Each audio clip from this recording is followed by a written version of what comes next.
મળતી માહિતી મુજબ ચોક બજાર પોલીસે વર્ષ 2018માં પંડોળ વિસ્તારમાં થયેલા જીવલેણ હુમલામાં વપરાયેલ દેશી તમંચો પૂરો પાડનાર મુખ્ય સૂત્રધાર રાજકિશોર છબ્બુ પંડિતને બિહારના બાંકા જિલ્લાના ગામેથી દબોચ્યો છે. પોલીસની પકડથી બચવા માટે આરોપી છેલ્લા 7 વર્ષથી વતનના અંતરિયાળ વિસ્તારમાં છુપાઈને ખેતમજૂરી કરતો હતો, જેને પકડવા માટે સુરત પોલીસે મણિયારા એટલે કટલેરી વેચવાનો વેશ ધારણ કરવો પડ્યો હતો અને આખરે તેને પકડી પાડવામાં સફળતા મળી છે.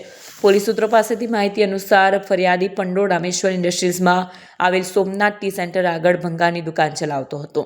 આ દરમિયાન 27/7/2018ના રોજ બપોરના 2:30 વાગ્યાના સુમારે ફરિયાદી તેમની ભંગારની દુકાન આગળ આવેલ સોમનાથ ટી સેન્ટર ખાતે ચા પીવા માટે જતા હતા. તે વખતે બિપિન મિયાત્રા તથા તેની સાથેના 2 અજાણ્યા ઈસમો પૂર્વ આયોજિત ગુનાહિત કાવતરું રચી એક્ટિવા મોપેડ પર આવી બિપિન મિયાત્રા નાઓની જાનથી મારી નાખવાના ઈરાદે તેની પાસે રહેલ દેશી તમંચાથી ફરિયાદી ઉપર ફાયરિંગ કરી પીઠની જમણી સાઈડે ઈજા કરી નાસી ગયો હતો. આ બનાવના આરોપીઓ બિપિન મિયાત્રા તથા તેની સાથેના અજાણ્યા મિત્રો નાઓ વિરુદ્ધમાં ગુનો નોંધવામાં આવ્યો હતો, જ્યારે આ ગુનામાં દેશી તમંચો આપનાર રાજકિશોર છબ્બે પંડિત ભાગી ગયો હતો અને છેલ્લા 7 વર્ષથી ફરાર હતો.